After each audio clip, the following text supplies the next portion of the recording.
Morning, good afternoon, good evening, everyone, depending on where in the world you are. I am actually going to start very soon. It's about, we write at 11 o'clock in the morning, Eastern time. What I will do, I will give everyone maybe an additional minute to just come in, and then after that, we will begin a webinar. Thank you.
Okay, hi everyone. Thank you so much for attending. We're right at 11:02 Eastern time. So again, good morning, good afternoon, good evening, wherever you are and depending on what part of the world you are. So, hello to all of you. Some basic information that I'm sure you all are familiar with by now is that the webinar, of course, will be recorded and it will be shared on our Meatless Monday Global platform. Additionally, we are broadcasting live, this live on the Johns Hopkins Center for Communications Program Facebook page. So if you are on there, you're having some issues, kind of check us out there as well. So during the presentation, we ask that you put your question on the Q&A section of your screen, which is, if you look in the bottom of your screen, it's the last icon to your right. So please, as you think them through, if something pop up, put them there. We will either answer them if it's something easy enough, or we will have a panelist answer it for you. And finally, all of you will be muted. It's just so we can eliminate any possible background noise. As we know, it's like crazy time all around. So we're just kind of helping you out, so you won't have to worry about one more thing to do. Just to give you a brief outline of the webinar, we will start with Rachel Santo and Becky Remsen, and just after their presentation, we will take some questions. And after that, Carolina Modena and Chef Gabriella Cinelli of Slow Food Italy will take over to discuss really how farmers come together around beans. And then we will follow by a cooking demo. As you can see, a lovely chef. She's ready for us, and I'm excited, very, very excited for that part. So again, thank you for joining us. We will have 4 presenters, and there are a couple of people that I want to say thanks to that are not, that you can't see, that are in the background, which is Ember Summers and Rebecca Shore. They will be helping me today. So any trouble that I have that I'm frantically cannot figure out, they will be helping me. So I want to give them a big shout out because they really have been instrumental in making this happen. So thank you.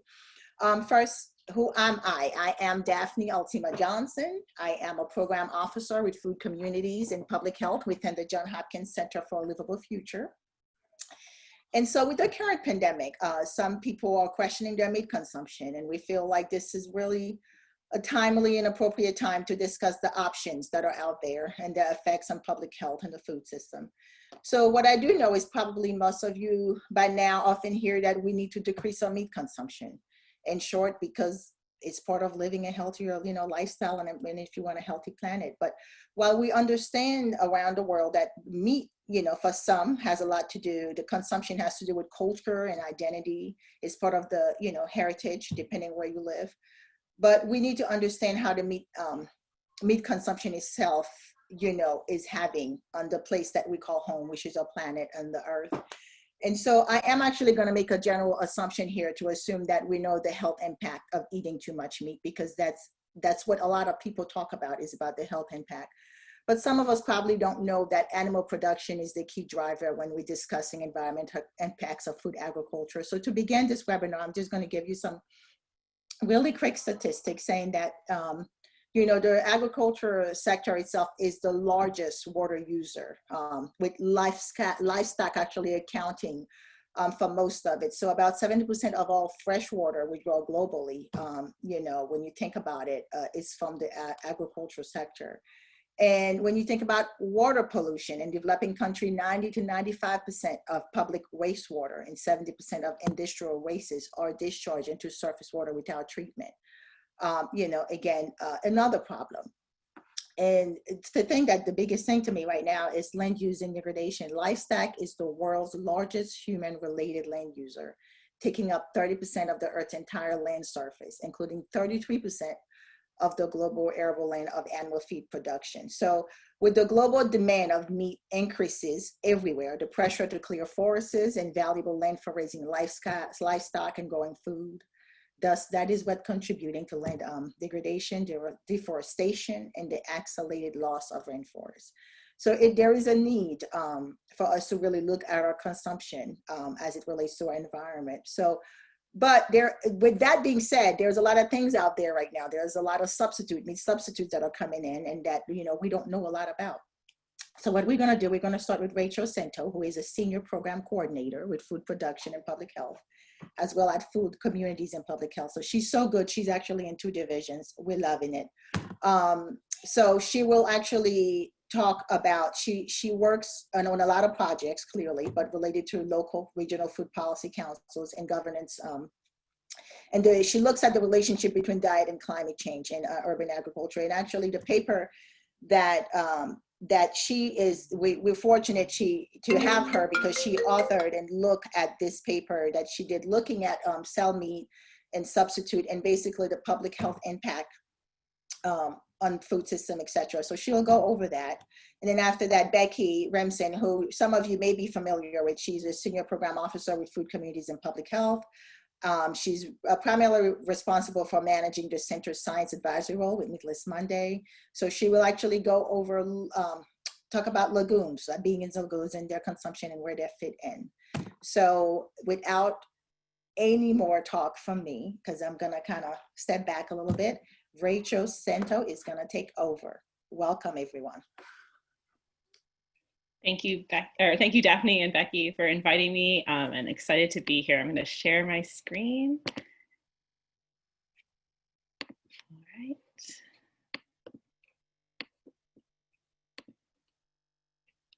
All right. Hello, everyone, and thank you for having me today. I am here to present, as Daphne mentioned, some research from a paper we just recently published on meat alternatives and their implications for public health and food systems. And I am one of the authors of a whole team of authors: Brent Kim, Sarah Goldman, John Dukowitz, Aaron Beal, Martin Bloom, Ronnie Neff, and Keith Nachman, who are all involved in researching and writing this paper. And the reason that we wrote this paper is because there's been a surge in interest and investment into alternatives to conventional meat consumption. And these have been accompanied by heated debate about their potential benefits and also potential risks associated with them. As consumers, we often hear that these meat alternatives can help address issues like climate change, animal welfare concerns, and health concerns associated with farmed meats without having to compromise on taste. And many of them are formulated in a way that to taste nearly identical to meat, if not identical. But with this review, we wanted to critically evaluate the state of evidence on these purported benefits and highlight the complexity of issues that we're looking at and identify areas where more research is needed. So I'm going to provide an overview of what we mean when we're talking about meat alternatives in this paper, and what are some of the public health implications, environmental implications, animal welfare, and economic implications that we looked into in our paper. We also looked at policy implications, but since those were US focused, decided not to present that to this global audience today. But if you're interested in some of those policy debates, you can also read more in our paper. So to begin with, in terms of what do we mean by meat alternatives? So we have 2 types: plant-based meat substitutes and cell-based meats. Plant-based meat substitutes, we consider products derived from plant-based ingredients designed to imitate the experience of eating certain meats. And these are very processed meat substitutes. Most are based on using soy, wheat, or pea protein isolates as their main ingredients, but they often have many more ingredients as well. And when we're talking about these plant-based meat substitutes, we are not talking about natural foods that mimic certain characteristics of meat, such as pulses or mushrooms, or products that can be used in similar ways but aren't designed to replicate meat, such as tofu or tempeh or seitan. And here is an overview of some of the inputs that go into these products. Obviously, not all of these inputs are in the same meat substitute, plant-based meat substitute, but it represents kind of the general gist of many of the products. Most products use some variety of soy, peen, or lupin at this point, though other alternative legumes could be used in the future, and extract a protein isolate or concentrate from that. Some are more based on wheat gluten, like seitan, and then some are based using mycoprotein, which is basically fermented fungal spores. It doesn't sound like great, but the products actually taste pretty similar to other meat substitutes. And then most of them use some form of plant-based lipids or fats, whether it's sunflower oil, coconut oil, palm oil, canola oil. And then many others include some type of structural ingredients and other ingredients that affect the flavor and taste of the product. So some of these are the binding agents and starches that kind of help make the product come together and taste whole. And then others, salt, spices, aromas, coloring agents. All of these are processed in various forms, and some of the different companies use different forms, but ultimately into a product that replicates a burger, or nugget form, or deli slice, or taco meat. We're going to talk about some of the implications at the bottom throughout this discussion. And then we also have cell-based meat. This is known by many different names. One of the industry leading names right now, I think, is cultivated meat, but that's actually only changed in the last few months. And there's some confusion around cultivated and cultured seafood, and that terminology can be confusing with aquaculture seafood. So we've decided to use the term cell-based meat to encompass all of the varieties. And we also did look at plant-based seafood substitutes and cell-based seafood, but for simplicity of talking about it, we're just talking about it all as meat. And there aren't as many studies specifically looking at seafood, but rest assured that if you have any questions specific to seafood, a lot of these results that we're presenting are applicable to seafood as well. And these products, whether it's cell-based meat, cultivated meat, in vitro meat, whatever you would like to call it, are essentially meat that's muscle tissue that's intended for human consumption, that's produced using animal stem cells. And these are grown and proliferated in a bioreactor using tissue engineering techniques. So similar to a lot of the other biomedical uses of tissue engineering. And although they're not yet commercially available to consumers because of several different logistical, legal, financial, technological barriers, there are many, many companies, I don't even know the recent statistic, but over 20 companies, probably a lot more, who are involved in research and development for cell-based meat. And because there is no commercially available cell-based meat yet, a lot of the research on cell-based meat right now is very speculative and based on potential inputs, potential impacts that could happen from those potential inputs. And so all of this, please take with a grain of salt, because it's still very much in the early process. And part of that reason also is because a lot of the companies, since they're in the research and development stage, haven't shared necessarily all of the inputs they're using, all the processes they're using. So until that data is shared, some of these inputs are still very speculative. But some of the proposed inputs that could go into cell-based meat include cyanobacteria or blue-green algae, or soybeans that could go into a soy hydrosilate. So either of those have been proposed as a potential factor into a growth medium. Corn is another input that has been, that has several products like cornstarch and glucose and glutamine that would go into that growth medium. Or in the case of cornstarch, could be used partly for scaffolding purposes. Collagen is another common byproduct of meat production, actually, but that is being used in scaffolding currently and is one of the barriers, along with fetal bovine serum, which is another. There are several animal-based inputs that are still used in a lot of the production so far on cell-based meat. Though there are rumors that several companies have announced even that they no longer use fetal bovine serum, but some researchers are still questioning the extent to which that is possible. So for our purposes, we included it in this figure, but we recognize that most companies would not bring a product to market with the use of fetal bovine serum, at least, since that's kind of counterintuitive to their ultimate purpose of reducing reliance on animals, but also it's very, very expensive. So that's one of the biggest financial and technological barriers to bringing cell-based meat to market. And all of these are raised at this point using muscle stem cells, which is extracted through a biopsy from a live animal. But in theory, some are ultimately striving to use embryonic stem cells that could, in theory, perpetuate for a longer time and wouldn't require frequent biopsies from a live animal. And those are all of those inputs, and potentially more, because as we said, this is all speculative, are processed in a bioreactor and then create an end product. And so we're going to discuss some of the impacts of the cell-based meat, at least purported so far.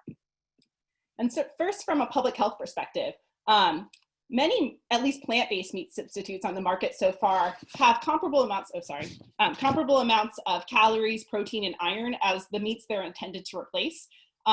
That said, replacing meat with one of these plant-based substitutes does not necessarily reflect a healthy diet or a dietary pattern. And it's currently unknown the extent to which eating meat substitutes offers similar nutrition or chronic disease benefits over eating conventional meats as you would if you were eating the whole legumes that those plant-based substitutes are created from. And part of this is because the impacts will likely vary on whether you're replacing processed or unprocessed foods in your diet. So if you're taking a relatively unprocessed food diet and then replacing it with some of these processed foods, the impacts are likely going to be different than if you were eating already processed foods and then adding more processed foods. And some of that research is underway, and I hope to see more, but that's just one area in the public health arena around nutrition that you should be cautious of. In terms of cell-based meat, many of the purported health benefits are still largely speculative. Sorry, I keep hitting that. And part of this is because on the one hand, producers are aiming to entirely replicate meat. And so that would mean the entire nutritional profile of meat would be replicated. There are questions around the feasibility of this, but so far we have yet to see any data showing that the exact nutritional profile has been replicated. So there are some questions around that. But then also there are some that suggest that they could actually improve the health profile of meat by adding omega-3 fatty acids or vitamin C, or changing the proportion of fats within the meat that could therefore make it healthier. But again, all of this is speculative, and we haven't seen any data yet because nothing's been released from the companies producing these items or trying to produce them. So until that is known, there's still a lot of questions remaining on the nutritional benefits or risks of cell-based meat. And lastly, from a broader public health perspective, we definitely need more research on potential antibiotics use, food safety concerns, and occupational and community health implications of both plant-based meat substitutes and cell-based meats. And broadly speaking, we know that conventional meat production, especially in industrial animal facilities, is one of the is the number one user of antibiotics. And so anything we can do to reduce the use of antibiotics is likely going to be beneficial. And there are a lot of science suggesting that plant-based, or at least cell-based meat, for instance, could reduce antibiotic use. Plant-based meats are probably already going to, because there's no necessary usage of antibiotics in plant-based meat substitutes. From the cell-based meat perspective, there is the potential to reduce, but we need to see it with the data. Same with food safety concerns. There are suggested quotes and media stories talking about potential food safety benefits associated with cell-based meat, but until that data is there, it's still kind of an unknown. And same with occupational and community health hazards, both for the workers in these facilities and for the communities who are living near the factories making these products. From an environmental implications perspective, the biggest thing I want to highlight is how important it is to be specific as to which products you're comparing when you're considering the environmental benefits or risks associated with both plant-based substitutes and cell-based meats. So compared to beef, both types of meat alternatives generally could provide substantial environmental benefits. Compared to eggs, poultry, and some seafood products, the benefits are either less pronounced in the case of plant-based substitutes or potentially non-existent in the case of cell-based meat. And I'm going to go into an example with greenhouse gas emissions, but we can also talk about water footprint, land footprint, pesticide use, biodiversity, eutrophication, which we all get into in our paper, but I'm going to this is the key takeaway you want to do for all of those environmental implications. This is pretty much the main message. From an example though, from greenhouse gas perspective, this is a figure that we produced that looks at the greenhouse gas emissions associated with a serving size of protein. And if you look sorry, if you look at the far left, the highest value is beef from beef herd. This is conventional beef because that's where majority of beef in industrialized countries comes from. And you can see the mean and median, but especially the mean of both, or of beef from a beef herd is substantially higher than any other food, protein food that is on this chart, followed in part by farmed crustaceans, so things like shrimp, prawns, and trawled lobster is also up there, though it's not in this chart. And so in comparison, you can see that plant-based meat alternatives, which is in the orange column, is substantially lower than beef and relatively lower than eggs, poultry, and pig meat, though not as much as pulses or peas directly. And then if you look at cell-based meat, the potential range of impacts is substantially greater than almost any of the other foods except for beef. And part of that is because of the speculative nature of a lot of these studies. There are disagreements in the academic community about the potential environmental implications of these products. And so while that is all said, you can see that the mean of those estimates is around the same impact as pig meat, poultry meat, and eggs. So all of this with a grain of salt, because again, the cell-based meat production is still very speculative at this point, but in general, plant-based substitutes have lower impact than cell-based, and pulses and peas have the lowest. From an animal welfare perspective, meat alternatives could substantially reduce the number of animals raised and killed for human consumption. But as I mentioned earlier, there's still further research needed to completely remove animal-based inputs for cell-based meat. Things like removing some collagen that would go into the scaffolding or fetal bovine serum. And lastly, from an economic perspective, we need more research on how this significant growth in the meat alternative industry could impact industry consolidation, producers in rural communities, and affordability and accessibility. I'm happy to get into those during the Q&A if you'd like to talk more. And so lastly, I'm just going to summarize our table that shows kind of where the research stands on these products. And so this is showing the level of characterization of these different implications in our existing research to date on meat alternatives. So it's not showing the impact, but just the relative amount of research on the topic. And as you can see from the cell-based meat perspective, there's very limited or limited to no research on many of these implications. And from the plant-based substitutes, limited to moderate for most of the outcomes. So more research is needed on a lot of these different variables. And if you have any questions, feel free to email me or ask during the Q&A session. And you can also read our full manuscript at this link. Thank you. And I'm going to now, oh, and sorry, I wanted to finish this up and I forgot. I also wanted to close by reminding you all that we're not limited to a choice between conventional meats and meat alternatives. And there are many other healthy, environmentally sustainable, and ethical proteins to choose from, including beans and legumes, which Becky is now going to share. So I'll pass it off to Becky now. Thank you, Rachel. This is a great lead in. So I'm going to try to share my screen now and make sure I share the right one. All right, and then, sorry. All right, I think we have the right one. Oh, no, I need to swap. No, we're good. Okay, thank you. All right, so beans and legumes have been around for a long time. They're produced and consumed around the world. In fact, nearly every culture has a signature bean dish. Although there are nearly 20,000 varieties, only a handful are developed as crops. And history of their cultivation goes back over 10,000 years.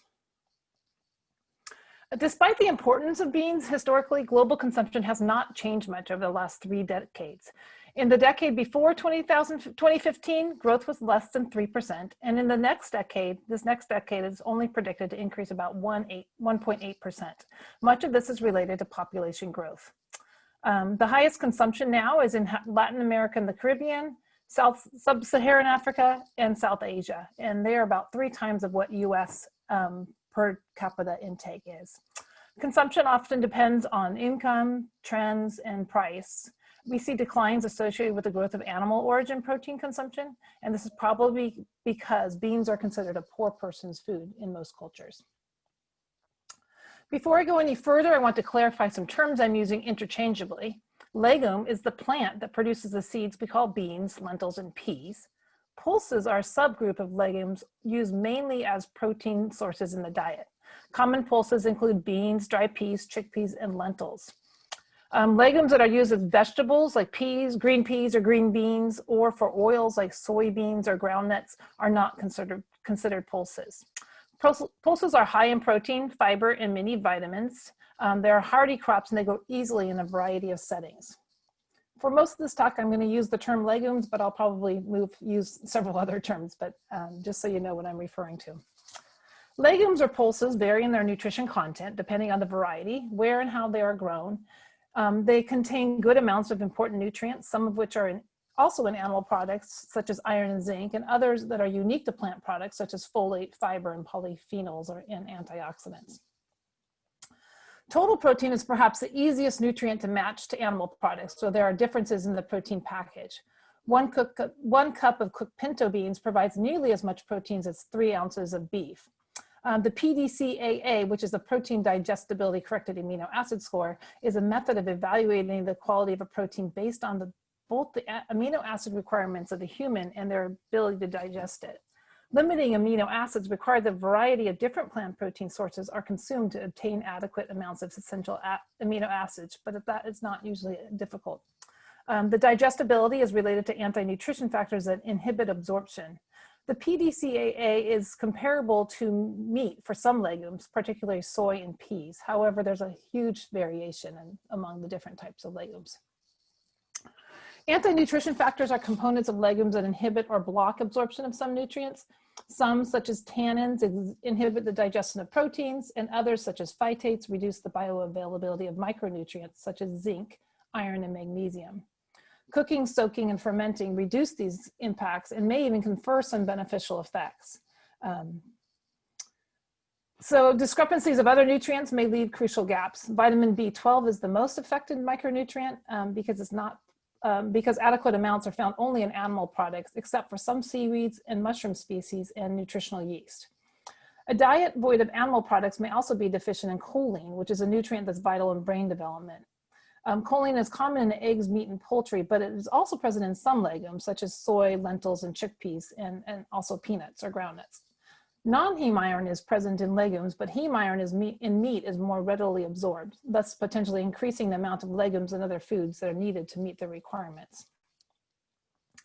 Some of the qualities of legumes that confer health benefits include their slowly digested carbohydrates and resistant starch, their soluble and insoluble fiber, which all increase satiety, and also lowers the glycemic index of the food, of the legumes, and improve the microbiome diversity. How legumes are prepared and what they are served with also improve their nutrition qualities. So eating a variety ensures a better protein profile. Cooking, sprouting, fermenting increases the availability and absorption of the nutrients. Adding vitamin C with meals like citrus or vegetables aids the non-heme iron absorption. And mixed meals such as beans with rice, which is typically a high glycemic index food, will reduce the overall glycemic index of the meal. Also, whole legumes, as Rachel talked a lot more about, versus products that are processed with added ingredients, have better nutrition profiles. Legumes are associated with many health outcomes.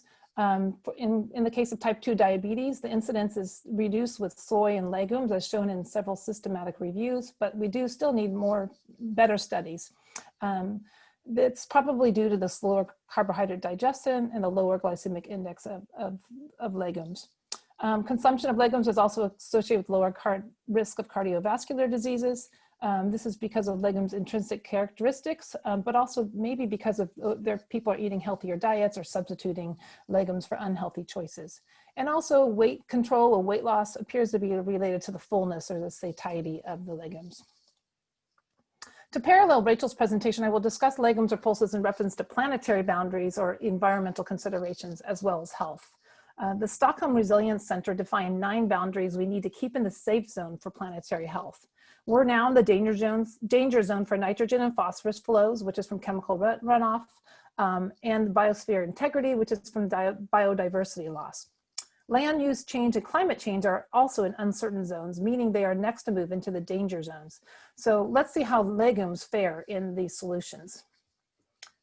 In the areas of biodiversity and soil health, these are perhaps the greatest contributions that legumes make toward keeping within these planetary boundaries.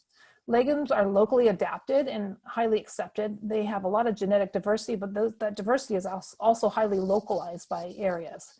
Their nitrogen fixing is due to the symbiotic relationship between legumes and this rhizobia bacteria that is in their roots that pull nitrogen into the soil.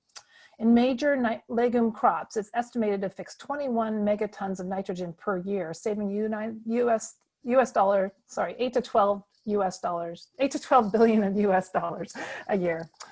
Some legumes can also use soil-bound phosphorus, thus limiting the need for extra fertilizers. Intercropping, which is planting legumes alongside other crops, and crop rotation, which is planting legumes between the crop seasons, increase the nitrogen efficiency, the crop yield, and also reduce diseases. In terms of land use, beef and other ruminants require more than 20 times more land per unit of protein consumed than legumes. And the water footprints to produce a kilogram of beef, pork and chicken are 43, 18, 11 times higher than the water footprints of pulses. To put it in terms of amount one might purchase, producing 1 kilo of beef requires about 15,000 liters of water, while 1 kilo of beans takes only about 360 liters of water. As we've seen, beef is the most input intensive food product, but also produces a disproportionate amount of greenhouse gas emissions related to climate change. Legumes, on the other hand, are some of the lowest. The greenhouse gas footprints per 100 grams of protein of legumes is more than 90% lower than the greenhouse gas emissions from 100 grams of protein of beef. Again, to put it in terms of a meal, a serving of lentils produces 1.9 grams of carbon dioxide equivalents, while a serving of beef produces 330 grams of carbon dioxide equivalents on average. Population growth is predicted to accelerate in the coming years, reaching 9.5 billion by 2050. Accompanying this is a higher demand for protein. So depending on the scenario, the increased demand could be 33 to 78% above the current levels. Though plant proteins right now make up about 60% of the protein supply globally, in most countries, the growth of animal protein is outpacing the growth of plant protein. Legumes are an important tool in the toolbox of solution for food security and nutrition. They are generally easy to grow and can be produced in many different climates, and they do not require refrigeration to store. Additionally, in terms of cost, even compared to alt meat products and plant-based alternatives, legumes confer cost savings. A pound of dried beans makes about 12.5 cups of cooked beans and can feed a large family and costs less than $2 in the US dollars. This is compared with a pound of Beyond Beef and other meat that costs real meat that costs about 3 times as much and will feed fewer than 4 people. In the US, legumes are underconsumed. An estimated 85% of people do not meet the requirements of 3 cups a week. A National Food Survey revealed high consumers of legumes, though, consume more folate, iron, zinc, and magnesium, all nutrients that we need more of. Dietary guidelines present an opportunity to communicate the importance of legumes in dietary patterns. Globally, dietary guidelines vary in their approach. 80% of them include regular consumption of pulses or legumes. Only 20% of them, though, mention the protein value. Fewer mention nutritional value, other nutritional value, and fewer yet the sustainability value. The Planetary Health Diet, as described by the Eat Lancet Commission in 2019, defines a global dietary pattern for health and sustainability. This one recommends the consumption of 75 grams of dried beans a day, which is about 3/4 to 1 cup cooked beans daily. Studies in the US and Europe confirm low overall intake of legumes, but people are becoming more interested in eating more and adding them more into their diet. Many consumers perceive beans as hard to prepare and their interest, but they have an interest in eating more. The challenge of they consume beans is hard to prepare and flavorless, but the challenge of the food industry, chef, and influencers is to create more delicious meals and recipes that are simple and quick to put together. A study of German and New Zealand consumers described consumer clusters in terms of their preferences towards substituting meat with legumes. So by understanding where consumers fall into the spectrum, we can design more effective and targeted approaches to help consumers incorporate more beans into their menus. Finally, in a series of reports about global legume production and consumption, they offered possible solutions across many different sectors.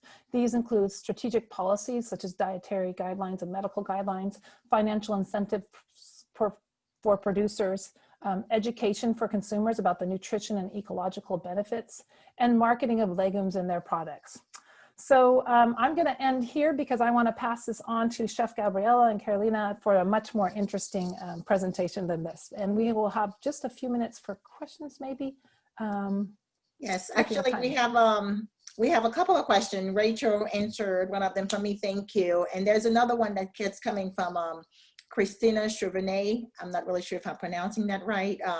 Thank you for that presentation. I think the issue is for those that are not interested in eating a sweet potato or bean burger, is plant-based meats a harm reduction approach? It seems to me, yes, for environmental, but likely neutral for health. Would you agree or add?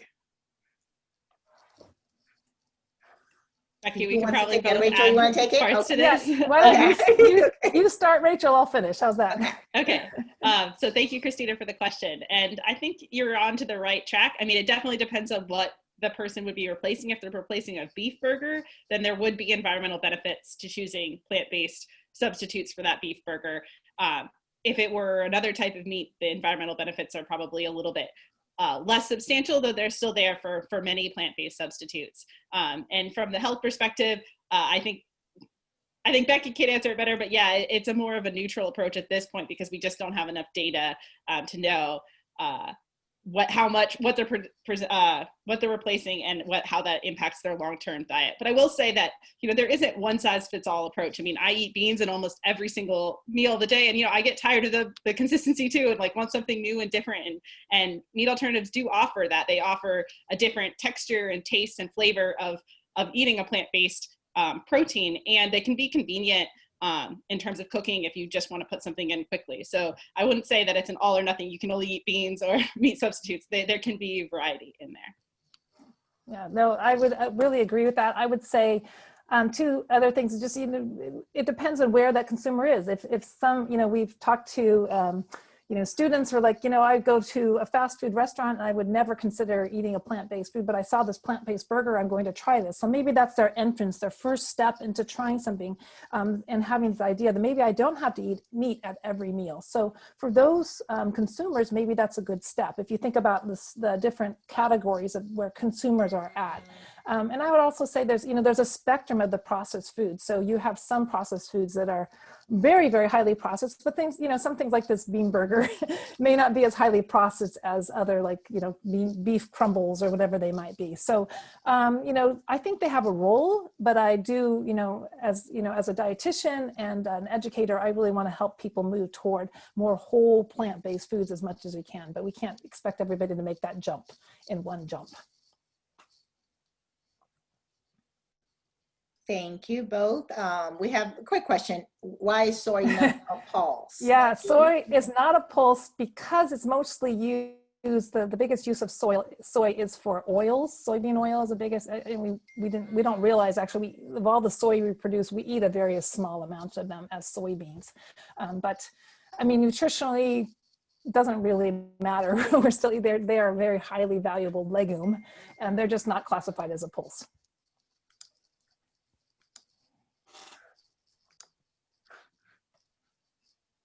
Okay, cool beans. I think that ends the questions we had for this part of the session. Now for the ridiculously awesome part where we're going to have some people cooking. I'm going to just transfer it quickly to Carolina, who will introduce herself and our chef. Yeah, thank you very much, Daphne. I'm really, really happy to be here today. To start, I just wanted to share with you all a research that we as a Slow Food, we published this year also on meat substitute. I will share it in the chat okay. We also, as an association working for preserving biodiversity, we analyze the issue of meat substitutes. We actually believe that looking for an alternative to meat should be very focused on what we already have and the nature already gave it to us. And this means, of course, the topic that we are discussing today also, so beans. As I will, our network will represent the biodiversity that pulses and beans can give. That we have plenty of varieties of beans. That means also different flavors that we can gain from beans consumption. Thanks to this variety, we have the variety of flavors is due to also the different places where these where the legumes are cultivated, as the different type of soils can give them different type of flavors. And we also underline the importance of the culinary tradition behind the preparation of the beans. So this is why, as Slow Food, we support in the last year the creation of this amazing network called Slow Beans Network. Today here we have a chef from this network, Gabriella Cinelli, who is going to show us in a while a very nice recipe. Just a few words about this network. The Slow Bean Network is a network made of producers from our Presidia projects community and the slow food communities, which decided that they wanted to get together in order to get the attention that the bean needed. They recognize the holistic, the absolute value behind the cultivation of beans, which is not only preserving biodiversity, as we already said, but also on the nutritional value side. It's healthy for the environment, it's healthy for human health, and also, which is very important, it creates local economies, and so it's a contribution also to the food sovereignty of communities, of local communities. So it's a very nice also the way that they started to act as a network. We trace back the origin in a sort of a series of events took place in Lucca, in Tuscany region in Italy. There were this event was what we call the Fagioliadi, which is the Olympic Games, can be translated as the Olympic Games of the beans. And so around this event, lots of each year by year, a lot of producers started to come together. And in 2010, they started the first Slow Beans event. During this event, a lot of producers from other Italian region reach Lucca and shows their beans, their recipes, and stay together as a network. In 2013, the community, let's say, was officially launched and presented itself with a manifesto, in which they underlined that they are an anarchic network guided by relationship and affection. And I think that these few words already make you understand the feeling, the philosophy of this producer.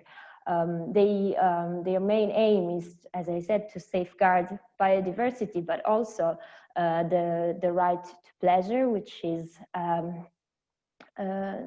something that also as association, we fight for, as we believe that conviviality around food and food consumption help also to give value to the food itself of a community. Their main principles are sobriety, ethics, and responsibility, which are in a certain way also some characteristics of the beans themselves.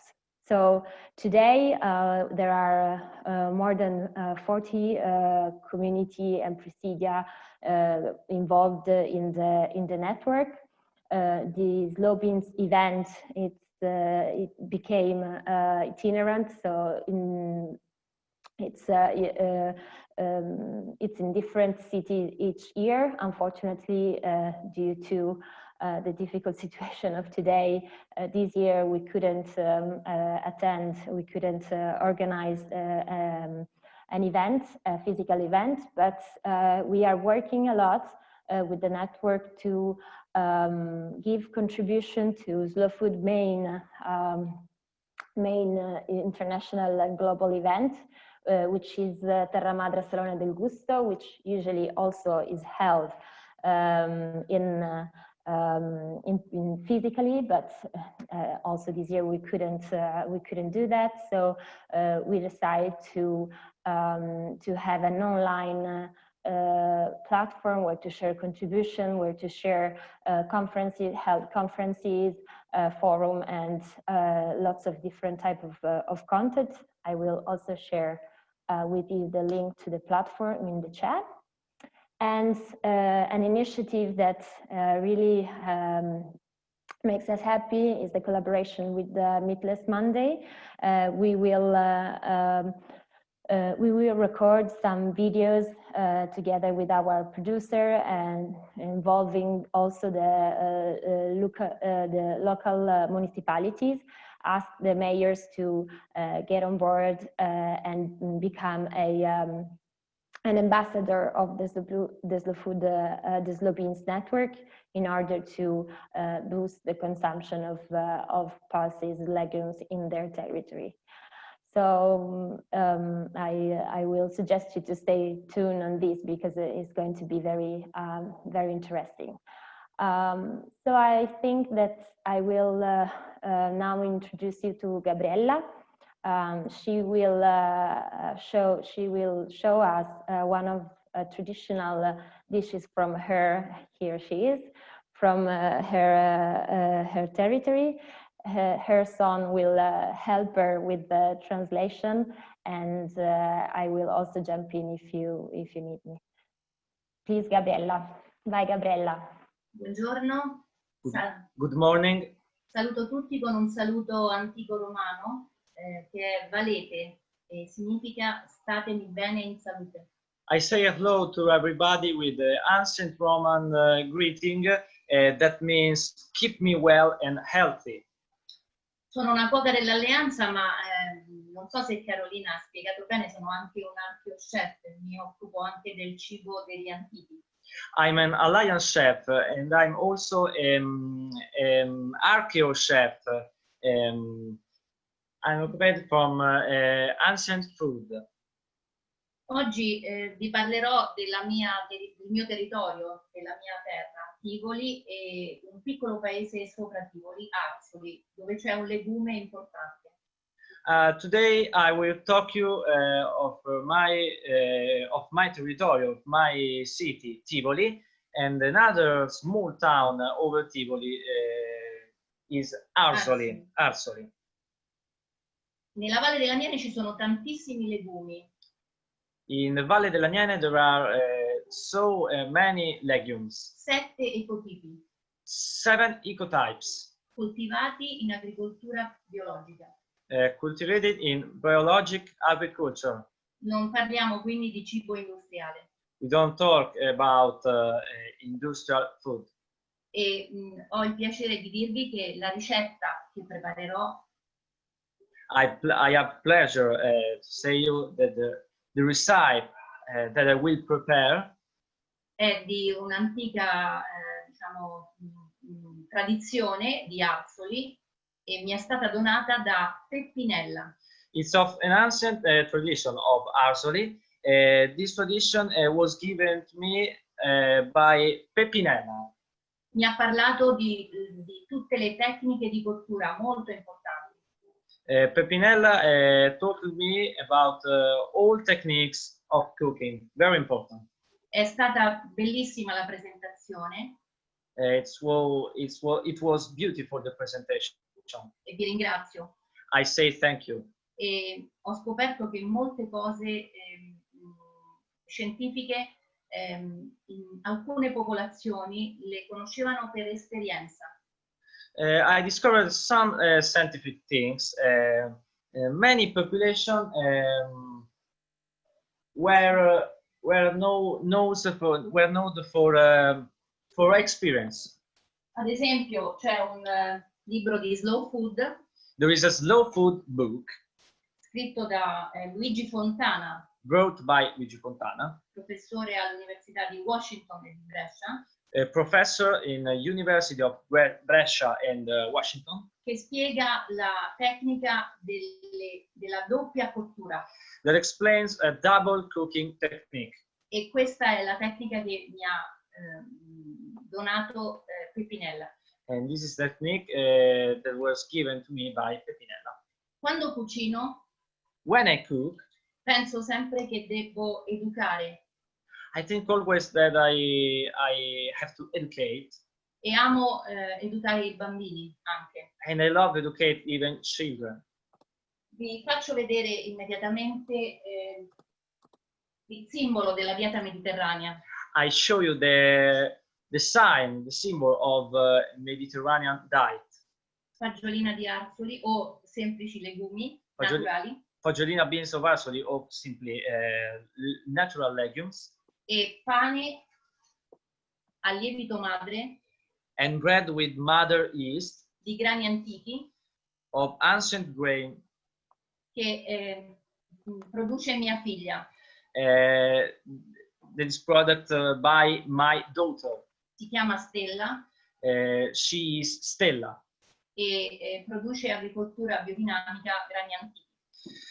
She is products agriculture, biodynamic agriculture and ancient grain. Quest'anno ricorre il 10 anni della dieta mediterranea This year, Mediterranean diet is 10 years old.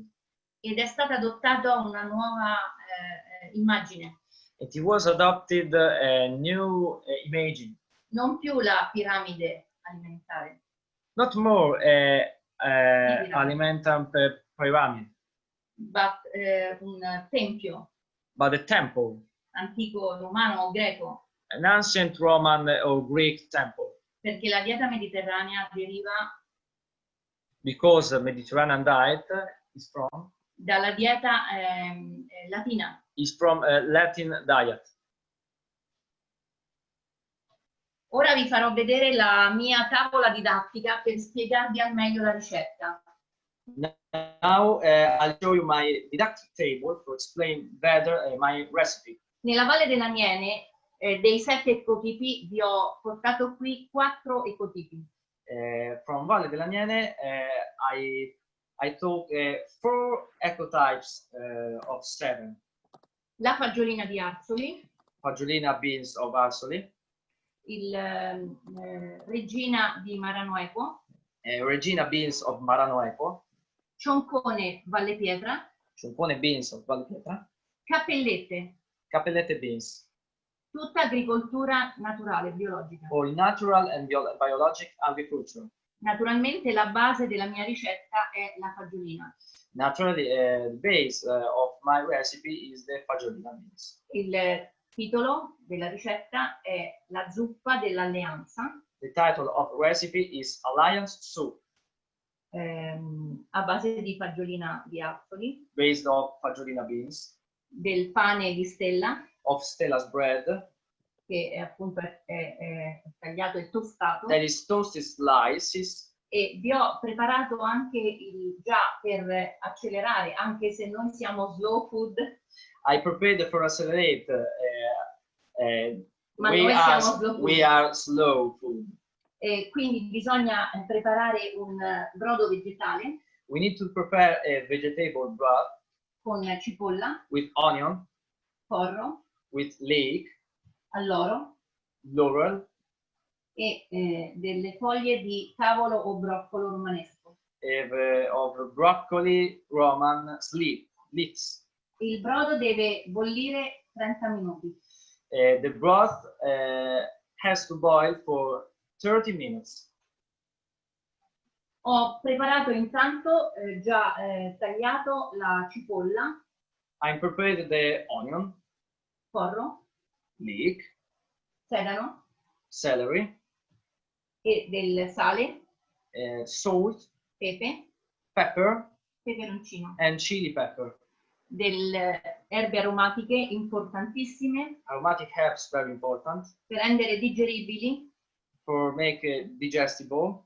i legumi quando si fanno bollire. The legumes when you have to boil it. E del parmigiano cheese, Parmesan cheese, perché qualcuno potrebbe servire anche con del parmigiano, ma io non lo consiglio. because somebody had No. to choose the parmesan, but I'm not sure. Finiremo il piatto con del timo profumatissimo. We'll end the dish with rosemary, sauce Il timo. and thyme.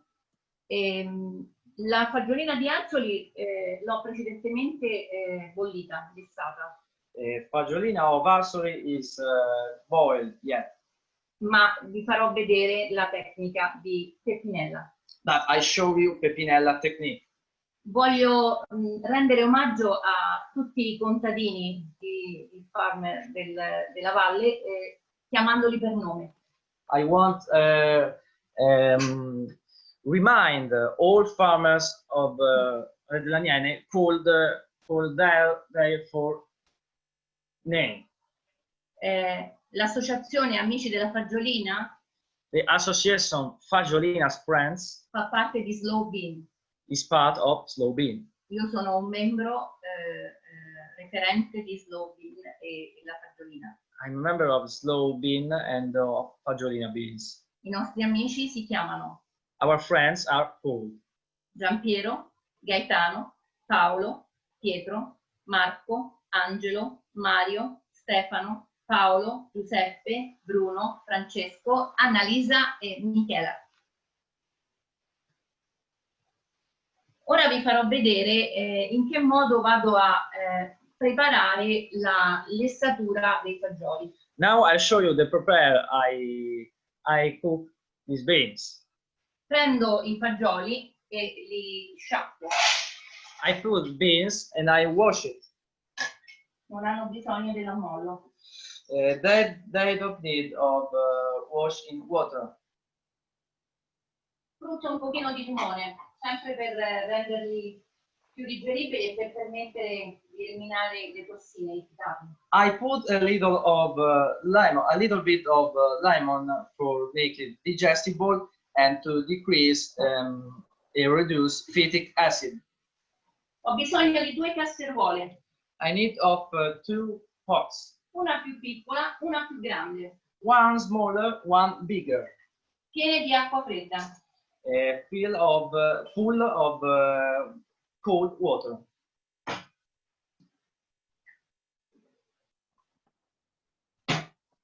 La più piccola Smaller la pot. riempirò con la fagiolina in acqua fredda. I will fill it with fagiolina in cold water.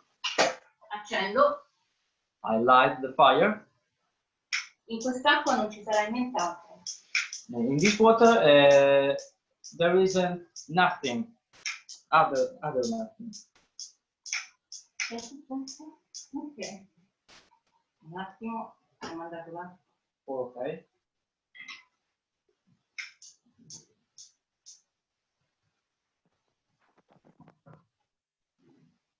Dobbiamo far arrivare l'acqua a bollore We have to boil the water per 25 minuti dalla bollitura. for 25 minutes from boil. Vado a togliere il fagiolo dopo 25 minuti. I'm going to eliminate the beans after that 25 minutes. E quest'acqua devo buttarla perché è ricca di tossine. This water, I have to throw it in this water because it's full of toxins. Nel frattempo ho acceso l'altra acqua e l'ho mandata a bollore. In the meantime, Sta bollendo. I turn on the other water. It is boiling. Come dice il professor Fontana, ora posso cambiare l'acqua e questa è pulita. How Professor Fontana says, I can change the water because this water now is clean. Pensate, la stessa cosa mi è stata detta da Peppinella. Peppinella fa così. You know, Pepinella said the same thing. Faccio passare altri 25 minuti e la fagiolina è pronta. Other 25 minutes and the beans will be ready. We are ready. Ed è questa qui. And this is.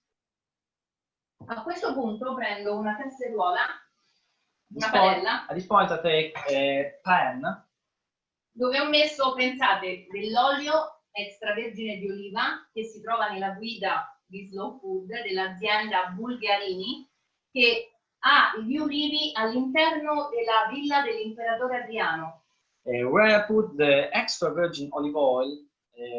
That is a part of a guide from Slow Food. It is from Azienda Bulgarini that has olives in the villa of Imperator Adriano. Tivoli è una città ricchissima, ha 2 siti UNESCO. Tivoli is the so rich city. Has got 2 sites of UNESCO. Metto quindi sul fuoco la padella Put on the fire the pan. e vado a mettere sedano, I'm going to put in celery, porro, leek,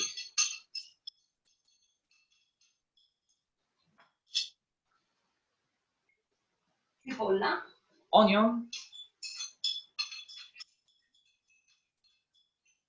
uno spicchio di aglio, garlic, e metto un mestolino di brodo per non far sviluppare acroleina, che è tossica. and I put in a little bit of broth for not decrease protein that is toxic, so toxic. Con un cucchiaio With a spoon, vado a girare. I'm going to turn it. Mi piace molto cucinare. I like very cook. Sono nata in una cucina I'm born in the kitchen dell'hotel Adriano a Villa Adriana, di fronte alla villa dell'imperatore. of in Hotel Adriano in Villa Adriana in front of Imperator's villa. Nel libro d'oro dell'hotel In the golden book of the hotel, ci sono le firme di moltissimi importanti registi o attori. there are signs of very important actors or directors. Federico Fellini, Federico Fellini, Ingmar Bergman, Joseph Cotten e molti altri. Sophia Loren, and so others, Sophia Loren. Jacqueline Kennedy anche è venuta. Kennedy's come. Ora metterò questa preparazione in una pentola più grande perché devo aggiungere brodo. I will put this preparation in a bigger pan because I have to Add the broth. put in the broth. Verso i fagioli, I put in the beans too. continuo a mescolare I continue to mix e aggiungo il brodo vegetale che ho preparato. and I had the vegetable broth that I prepared. Alzo la fiamma I increase the flame ed è importantissimo aggiungere erbe aromatiche. And it's important to add aromatic herbs, Alloro laurel e rosmarino. and rosemary. Sapevate che i romani dicevano che il rosmarino era l'erba del ricordo? Do you know that the Romans said that the rosemary, Yes. the rosemary was the reminds herb. Vi dico questo perché voglio che vi ricordate di me quando verrete in Italia. I say these things to you because I want to you remind of me when you will going in Italy. E sono una cuoca itinerante I'm an itinerant chef, e posso cucinarvi anche ad Arzoli, and I can cook even in Arson, insieme ai contadini. together with the farmers. In questo territorio i legumi hanno rappresentato In this territory, legumes represented la salute the health e un'alternativa alla carne. and an alternative to meat. E per fortuna, perché mangiare legumi significa essere più longevi. Because to eat legumes means to live more in a life. Le erbe aromatiche aiutano la digeribilità dei legumi. The aromatic herbs helps to digestibility of legumes. Pensate che la fagiolina di Arzoli contiene 27 grammi di proteine per 100 grammi. You think that fagiolina of Asoli beans has got 27 grams of proteins in 100 grams of product. È arrivato il momento di usare It's coming the moment to use poco sale a little bit of salt perché molti sali minerali erano nel brodo vegetale. because a lot of mineral salts were in the vegetable broth. Perché sono le verdure che rilasciano sali Because the vegetables leave salt. e sono quelli più buoni. And there are this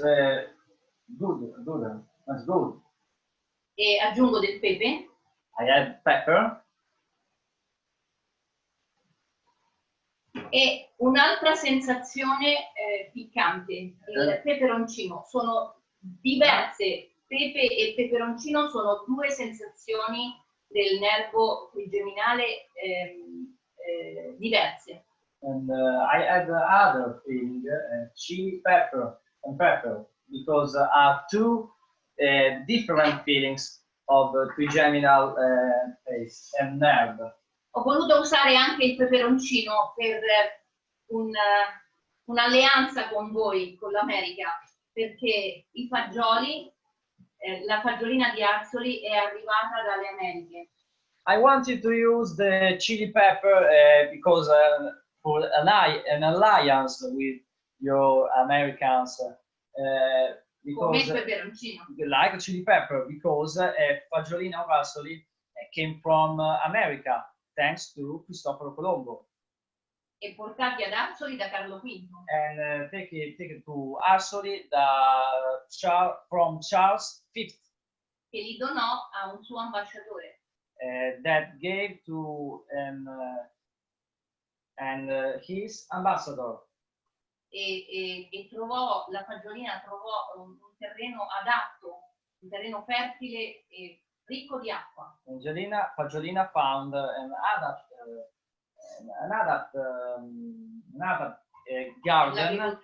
garden for the agriculture, because the fields are rich of water.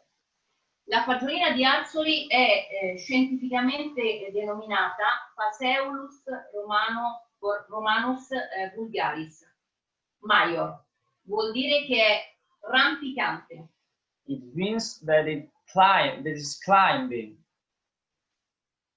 E anticamente, questo è un altro omaggio all'America, si faceva arrampicare sul mais, sul Gran Turco. Anciently, it climbed of corn. Quindi ben 3 elementi che vengono dall'America sono in questa ricetta. So 3 elements that came from America are in this recipe.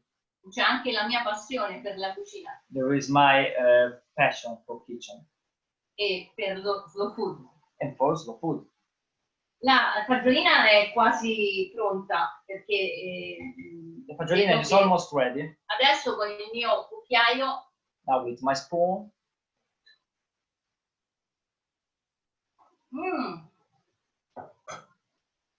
è buona, It's good, pulita, clean, giusta. and right. Ora vi Now. faccio vedere l'ultima parte. I show you the last part. Intanto tolgo le erbe. I threw the herbs. Guardate, per Look, vedere dentro.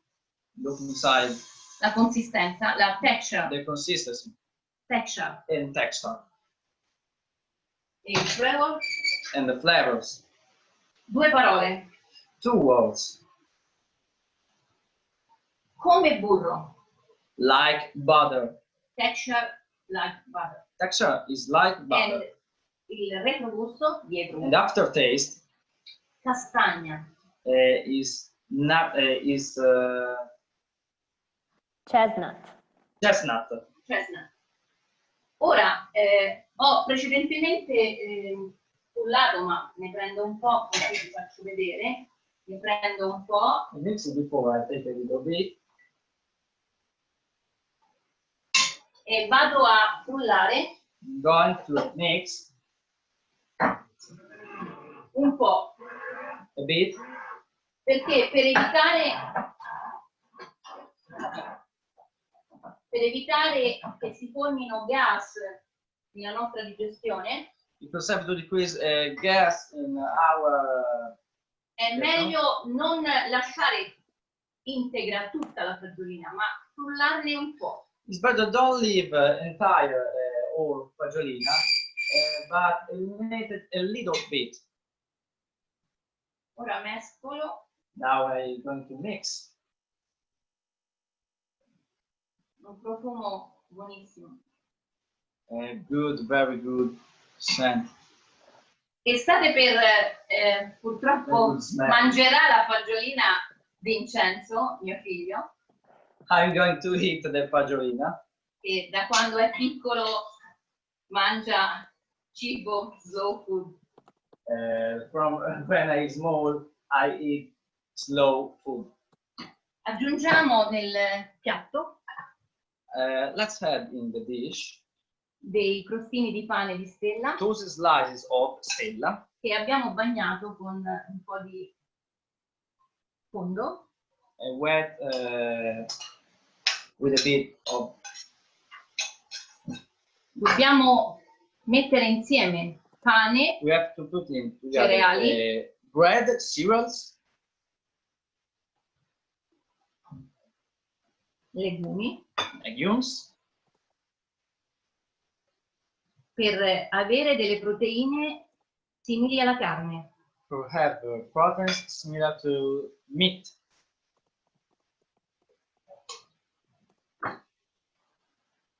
Un attimo solo. Just a minute. A second. Adesso serviamo Now let's serve. mettendo ancora un profumo di timo. We put a little smell of thyme. E serviamo con un giro di Then serve with a tour of olio presidio della Sabina romana, a presidium oil of Roman Savin, dove viveva Orazio, il poeta Orazio. where lived the poet, Roman, ancient Roman poet Horatius. Horace. La ricetta di Peppinella è Peppinella's ancora recipe con noi. is almost with us. Purtroppo Peppinella non c'è più. Unfortunately, Peppinella is passed away. Ma i suoi saperi e le sue tecniche But her knowledge and tecniche and her techniques sono tra noi. are between us. Grazie alla mia cucina. Thanks to my kitchen. Grazie molte dell'attenzione. Thanks for the attention. Goodbye.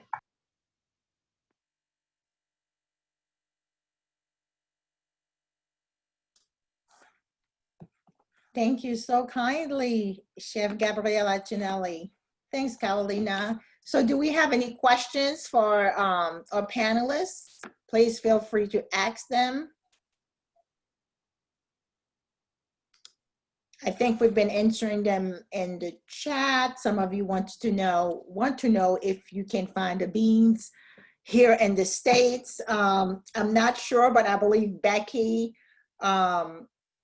did put something up saying that you probably can get them online somewhere, but if not, there are some alternative as well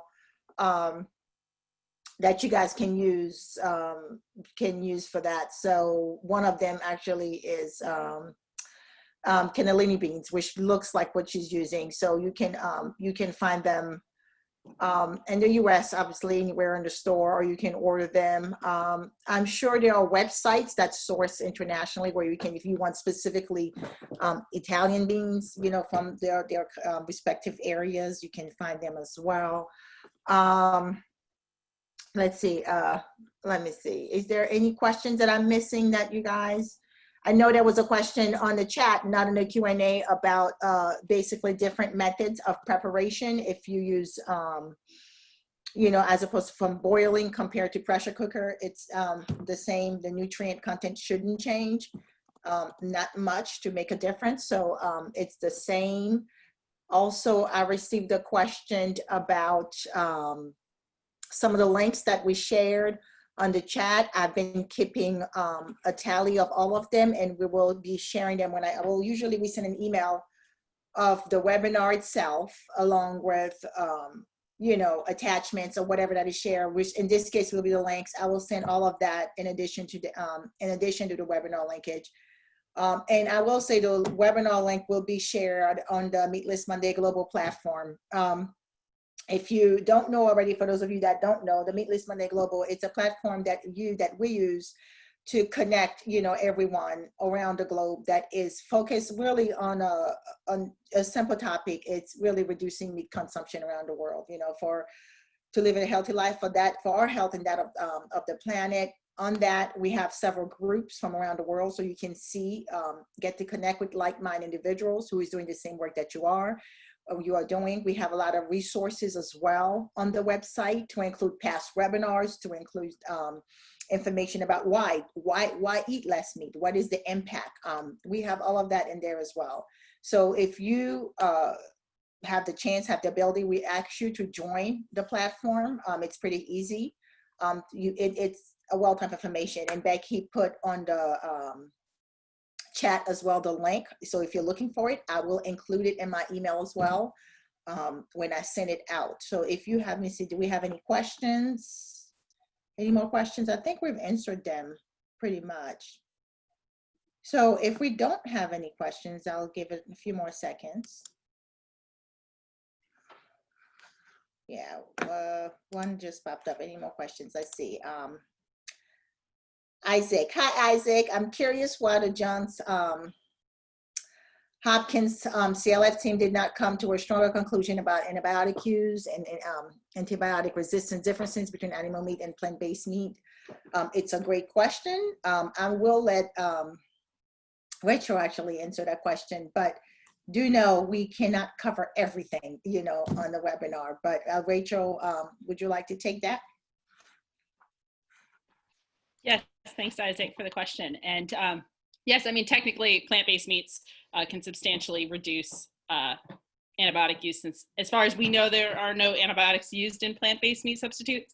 I guess I might have gotten a little, jumbled it up. So the two things to think about are plant-based and cell-based. The cell-based one, the research is kind of still speculative, and we don't know to the extent to which antibiotics will be used. We expect it will be likely less, probably substantially less than in conventional industrial animal production.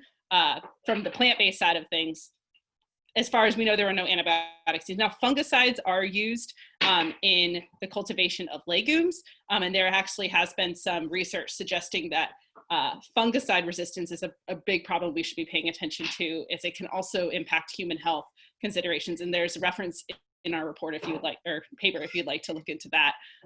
But from an antibiotic resistance perspective, yes, plant-based substitutes would be a great harm reduction perspective if you're most concerned about antibiotic resistance.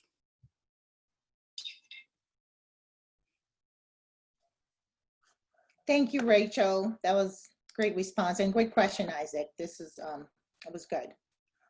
Do we have any more questions?